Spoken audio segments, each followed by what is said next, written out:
Olá, tudo bem? Vamos dar continuidade ao nosso curso de Introdução à Teoria Política Clássica com a nossa aula 3.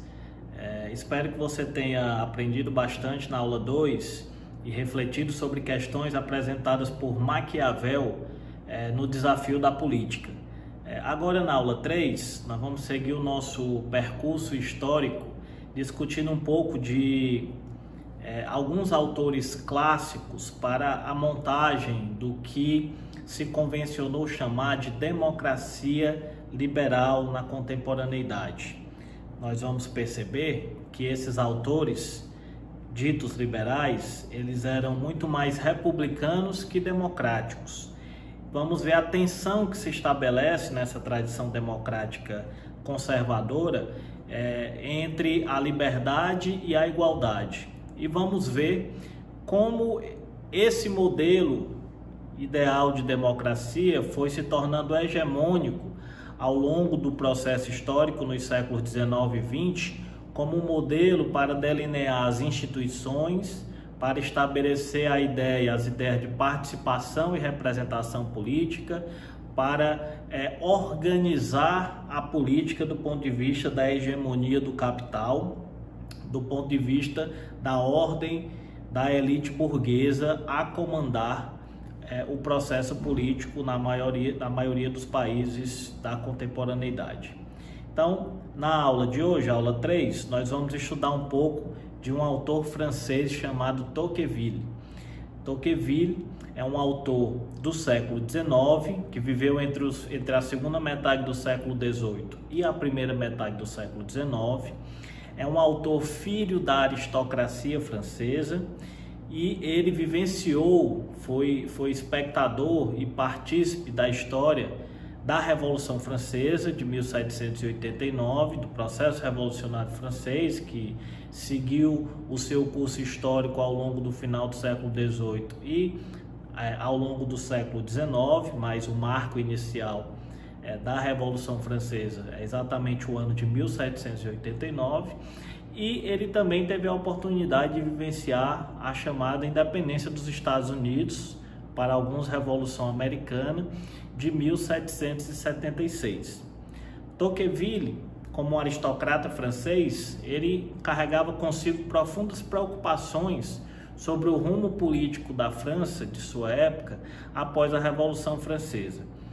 A preocupação central dele era exatamente essa perspectiva da disputa entre a liberdade, entendida por aqueles que serão chamados de liberais, e Tocqueville é um deles, como a defesa irrestrita da propriedade, e aí no capitalismo da propriedade privada, a tensão entre essa liberdade e a igualdade, entendida, nós podemos entender aqui do ponto de vista político, como soberania popular. Então essa tensão vai permear todo o processo histórico inicial da construção desse modelo que hoje é chamado de democracia liberal e que vai se tornar hegemônico nos modelos políticos contemporâneos de democracia. Então a nossa aula 3 se intitula Tocqueville e a Democracia na América, que é a sua obra clássica. E a nossa aula, o título dela é Liberalismo Republicano como tutela da democracia moderna. Exatamente a tensão que eu mencionei anteriormente, entre o liberalismo no modelo de Estado republicano, da coisa pública, que aí já não é mais um antigo regime, já está superado pelas revoluções burguesas, o antigo regime feudal, mas que também não é ainda democracia, mas... E aí isso é interessante de perceber, se tornará uma ideia de democracia hegemônica no mundo ocidental, a partir principalmente dos séculos XIX e do último século XX. Então, ao longo do percurso formativo da nossa aula de hoje, a aula com Tocqueville e o estudo da obra clássica dele, A Democracia da América, nós vamos tentar compreender 8 questões que, a meu ver, são muito significativas para o nosso estudo de teoria política clássica e para o nosso estudo de problema de partida que é o problema da democracia, né? A nossa reflexão sobre como se constituiu esse conceito hegemônico de democracia a partir do horizonte do liberalismo burguês nos séculos 19 e 20. Então, a primeira questão importante que eu gostaria de destacar nesse percurso formativo que nós vamos ter ao longo dessa nossa aula 3 é a pergunta: por que as bases da democracia americana tutelam a radicalização democrática?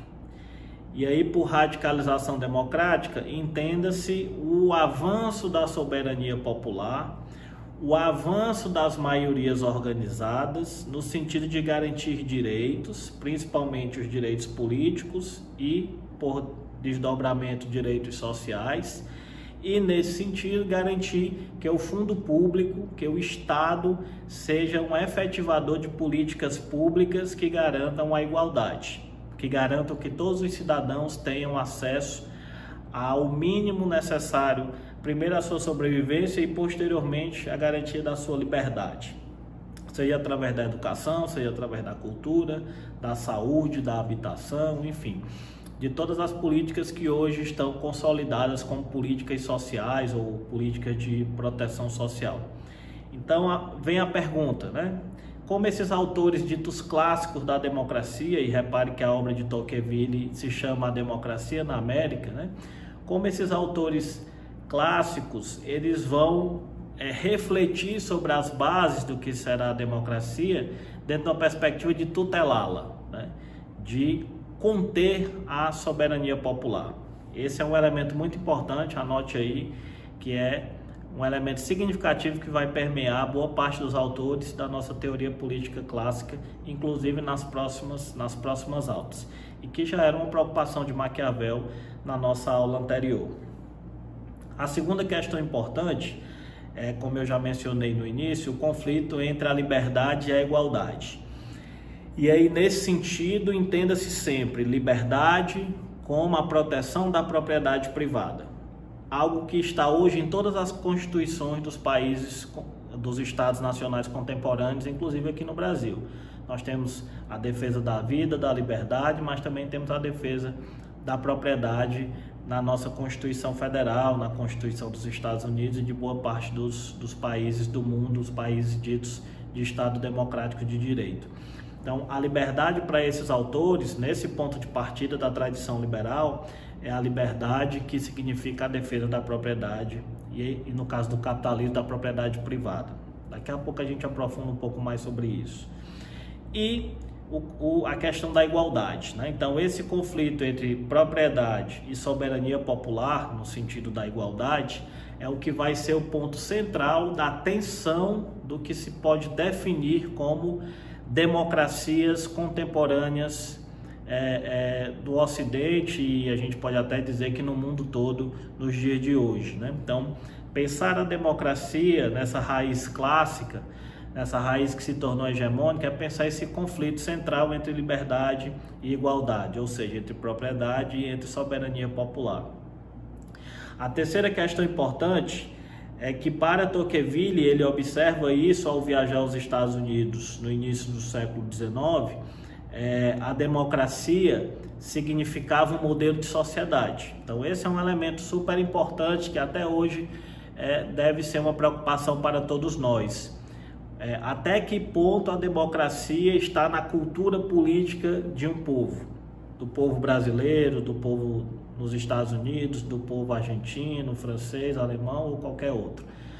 Então, para Tocqueville, e isso o chama a atenção quando ele faz a viagem aos Estados Unidos, e a sua obra é fruto disso, são relatos de observações que ele faz na viagem que faz aos Estados Unidos no início do século XIX. A democracia, ela nos Estados Unidos, estava enraizada na cultura política do país. O povo tinha um espírito da vida civil, né? Da vida cívica, da participação política na tomada de decisões, seja em conselhos comunitários, seja nas decisões sobre batalhas, conflitos militares, seja nas decisões econômicas de impostos, enfim. Então, a democracia para Tocqueville significava, ao observar os Estados Unidos daquela época, do início do século XIX, significava uma cultura política. A quarta questão importante é essa relação entre soberania popular e filtros republicanos. É uma preocupação de Tocqueville, será uma preocupação no esteio dessa tradição liberal da definição da questão democrática. Como é que nós, ao mesmo tempo, garantimos uma cultura política democrática, que o povo se organize, que o povo participe, que o povo vote, e, ao mesmo tempo, como podemos estabelecer institucionalmente filtros que estabilizem essa participação para evitar o que eles chamavam de tirania da maioria. Então, a maioria não poderia submeter toda a sociedade. A sociedade precisaria prevalecer a partir de alguns princípios, como o da liberdade. Então, era preciso que existissem instituições que estabilizassem a ordem política dentro das democracias. Para Tocqueville, a democracia era um processo inevitável e universal. Ela necessariamente ocorreria nos povos da contemporaneidade ali no século XIX, a partir das revoluções burguesas. Então, era preciso estabelecer filtros institucionais que estabilizassem a democracia. E aí Tocqueville está olhando, por exemplo, para a Revolução Francesa, quando ocorre nas últimas etapas do processo revolucionário, a chamada fase do terror, quando o povo organizado intensifica a busca por igualdade e submete à guilhotina muitos nobres. O pai dele mesmo quase foi condenado à guilhotina como aristocrata que era e defensor do antigo regime. Então Tocqueville está pensando sempre, essa é uma preocupação clássica, de como manter a estabilidade institucional, os filtros, chamados filtros liberais, para conter a soberania popular.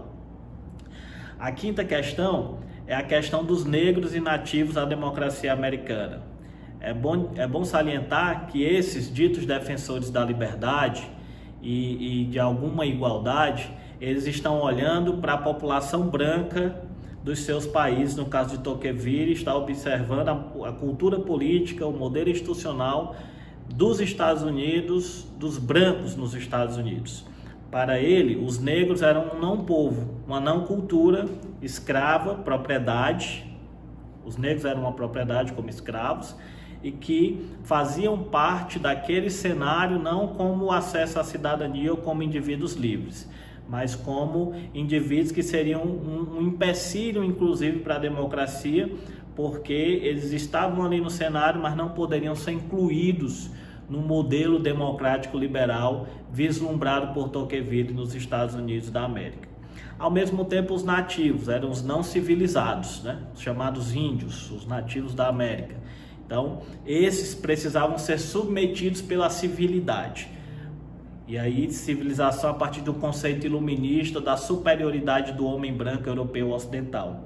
Então, a ideia de que a democracia americana, essa sociedade de homens brancos, civilizados e de iguais em cidadania, deveria impor aos nativos a questão da civilização. Então, os nativos deveriam ser submetidos. Os negros sempre foram encarados como um empecilho à democracia. E aí nós sabemos que ao longo da história dos Estados Unidos da América, até hoje, os conflitos raciais são muito presentes, exatamente por essa negação de direitos aos negros, As lutas nos anos 60 pelo direito ao voto, que em muitos estados os negros até o século XX, os anos 60 do século XX, não tinham direito ao voto. A luta contra a escravidão, que culminou na Guerra de Secessão nos Estados Unidos, entre 1861 e 1865. Então, os negros sempre foram vistos, e em Tocqueville eles são vistos como um empecilho a essa ordem democrática dos homens brancos daquela sociedade nos Estados Unidos, das 13 colônias recém-independentes dos Estados Unidos. A sétima questão é exatamente a importância da educação e da vida civil para a vitalidade da democracia. O Tocqueville observa que naquela sociedade de homens brancos, desde o indivíduo mais simples e mais humilde até o mais rico, a educação estava difundida. todos tinham acesso à educação, à alfabetização e, portanto, todos tinham condição de opinar e participar da vida civil. E estabelecer as associações, né? Os agrupamentos no que vai ser chamado posteriormente de sociedade civil. Então, essa vitalidade da vida cívica, da organização das pessoas em associações, da capacidade dos indivíduos e dessas associações de intervir na vida comum das comunidades, nas diferentes questões.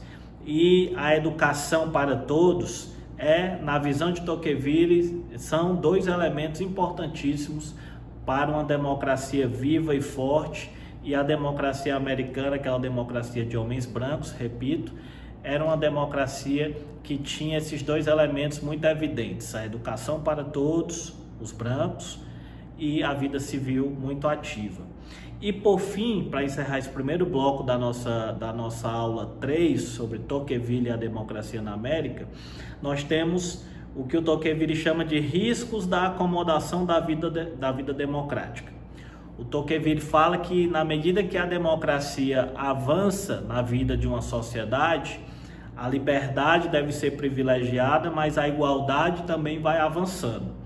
No que a igualdade vai avançando, os indivíduos vão satisfazendo suas condições materiais de vida e vão se acomodando do ponto de vista da vida civil, da vida política. Então, para Tocqueville, isso era um risco para a democracia, porque a acomodação social dos indivíduos pode gerar as ditaduras populistas, né? Algo aí, a gente pode citar o exemplo contemporâneo do Donald Trump, né? É dessa acomodação, do não voto, das pessoas não participarem da vida política, que pode surgir esse tipo do que Tocqueville vai chamar de ditadura monocrática, né? Onde um só comanda e os outros estão alheios ao processo político. Para ele, esse era o pior veneno, a pior corrupção de uma democracia. E o Tocqueville observa que nos Estados Unidos, naquela democracia americana no início do século XIX, esse era um risco que precisava ser continuamente observado. Então, esses são 8 pontos que eu espero que ao longo da nossa aula 3 sobre Tocqueville e a democracia na América, nós possamos seguir discutindo e refletindo para aprender um pouco mais sobre esse modelo clássico de democracia liberal que vai se tornar hegemônico sob a égide da sociedade capitalista.